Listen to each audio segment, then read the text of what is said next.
Fay Pedrick is a childminder based in Longford and joins us on the show. Morning, Fay. Good morning. What I don't understand is one just looking from the outside looking in. I don't understand why there aren't now more nurseries, why they're not springing up everywhere, and then the market kind of sorts itself out. What's stopping that happening?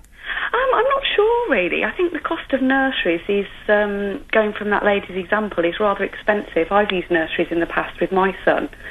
I think that's where childminders come into their own, because they are more affordable than a nursery-based environment for your children. So just to clarify what you do you actually go to people's houses and look after their children? No, the children come to me, so I look after other people's children in my own home. So how does that differ from a nursery?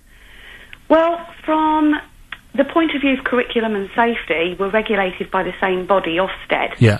So from that point of view, the service is exactly the same.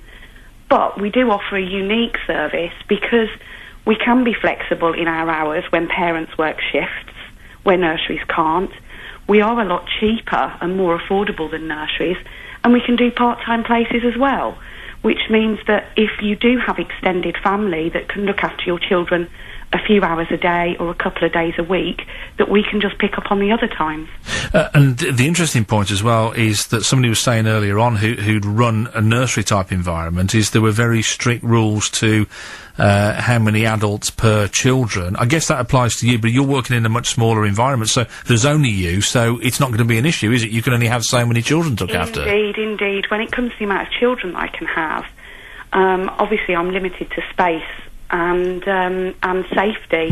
So I am only limited to a very small number of children, which means that you've got a home, family, friendly environment. You know, they're not with, 20 or 30 other children. This survey saying many things, including that people are cutting back on things like clothes for themselves in order that they can pay for childcare, and that the sums are not adding up, so if they're going to work, that very often they're earning less money than they're paying out in childcare.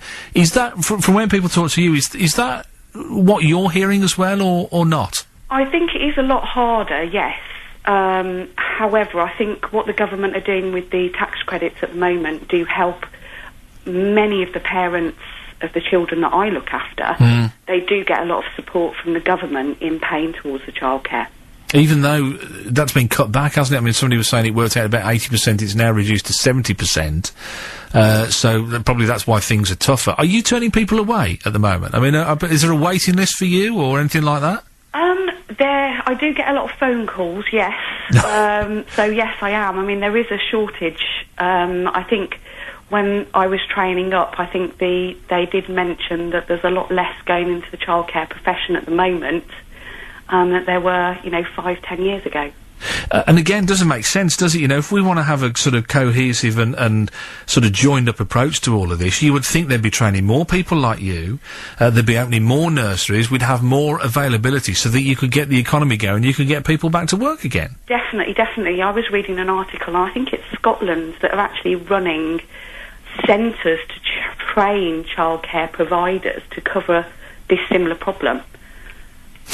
What's the future for this? And I wonder, because you got me thinking now, talking about the difference between childminders and nurseries. I mean, is it more childminders that we need, do you think, or more nurseries, or is there room for both? I think there's definitely room for both.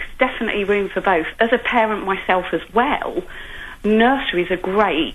If you work a normal 9-to-5 job, and your children are, below school age. But when you do get to working shifts and children that go to school, you don't need that full-time cover. You need something more flexible, really, and that's where childminders come into their own. So maybe nurseries could be connected, perhaps big employers could use nurseries. Because they can fit it in with it. You've got to fit in with the nursery, whereas you kind of fit in with what people are looking for. Exactly. As a final point, and I'm not asking you to divulge last year's accounts or anything like that, but in terms of business and how you cost what you do, I mean, if you wanted to, could you kind of name your price? I mean, is it really a seller's market at the moment for people who are providing childcare like you do? Yeah, I mean, that's where it becomes quite difficult as well, because we can charge what we want. So, you do get some people that can charge ridiculous prices, knowing that the government do put 70-80% towards it. But, you know, the thing is, obviously, we need to make a living, we need to cover our costs, but we are a lot cheaper than putting your child into full-time nursery. Yeah, you're running a business. We don't have those overheads that nurseries do. And also, we offer, well, myself offer discounts for siblings. So if you do have somebody full-time with me, a lot of childminders do the same, then putting in a second child, you know, if you have a new baby, putting in a second child isn't as expensive.